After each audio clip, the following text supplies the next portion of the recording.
Hello friends, सो आज का हमारा टॉपिक है कार्टिलेज। ये जो सारा वीडियो है वो रिलेटेड होगा नेक्स्ट एग्जाम, ताकि जो नेक्स्ट एग्जाम है उसमें आपको यूज़फुल होगा। तो फर्स्ट हम आज देखेंगे व्हाट इज़ कार्टिलेज। कार्टिलेज क्या होता है, तो फर्स्ट आपको याद रखना है उसका सिनोनिम्स कॉन्ड्रोज या क्रिस्टल। ये जो कार्टिलेज का सिनोनिम होता है कॉन्ड्रोज या क्रिस्टल। अब कार्टिलेज की डेफिनेशन क्या है, cartilage is a connective tissue. तो फर्स्ट आपको याद रखना है कार्टिलेज एक कनेक्टिव टिश्यू होता है, कंपोज होता है सेल से। अब सेल कौन से प्रेजेंट होकर कॉन्ड्रोसाइट एंड फाइबर्स में उसमें कोलेजन प्रेजेंट होता है। इसकी वजह से ये जो बॉन्ड होता है वो फीम होगा।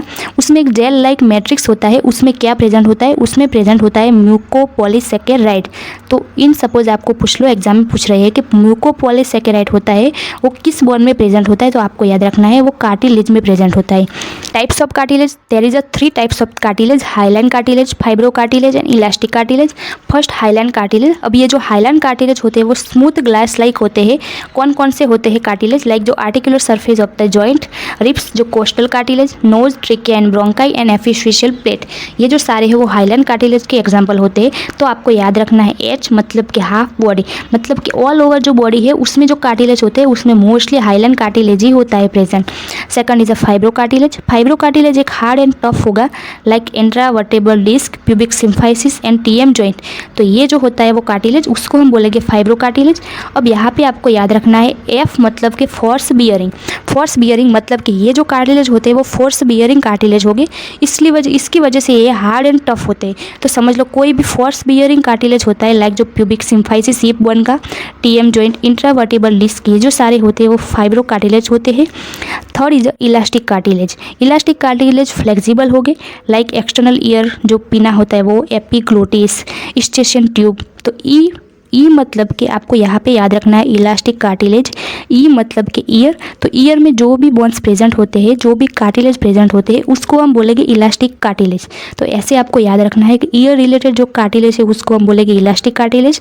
फोर्स बियरिंग जो कार्टिलेज होते हैं उसको हम बोलेंगे फाइब्रो कार्टिलेज। एंड जो हाफ बॉडी मतलब कि ऑल ओवर बॉडी में मोस्टली कौन कौन से कार्टिलेज में कौन सा कार्टिलेज प्रेजेंट होता है, तो hyaline cartilage. General feature of the cartilage. तो कार्टिलेज होता है उसमें कोई भी ब्लड वेसल्स या लिम्फेटिक्स प्रेजेंट नहीं होती है, उसमें कोई भी नर्व्स भी प्रेजेंट नहीं होती है, इसलिए वो इनसेंसिटिव होते हैं। Third is a present perichondrium. अब यहाँ पे जो कार्टिलेज होता है उसमें जो आउटर लेयर होता है उसको हम बोलेंगे perichondrium. Articular cartilage, no perichondrium, regeneration is a not possible. अब यहाँ पे जो कार्टिलेज था उसका एक टाइप था आर्टिकुलर कार्टिलेज। अब ये जो आर्टिकुलर कार्टिलेज होता है उसमें पेरिकॉन्ड्रियम भी प्रेजेंट नहीं होता है, इसलिए उसमें रीजनरेशन पॉसिबल ही नहीं है। अगर आर्टिकुलर कार्टिलेज का इंजरी हो रहा है तो समझ लो उसके बाद उसका रीजनरेशन पॉसिबल ही नहीं है।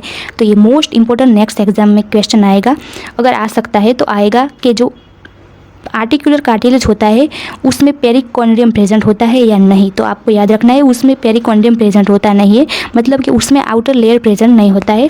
Fourth is a cartilage calcified as a chondrocyte died. अब क्या होता है कि जब भी कार्टिलेज कैल्सिफाइड हो गए, इसकी वजह से कॉन्ड्रोसाइट होता है वो डायड हो जाएगा। Cartilage replace as a bone like tissue, मतलब कि कार्टिलेज होता है वो रिप्लेस हो जाएगी बोन लाइक टिश्यू में। Thank you.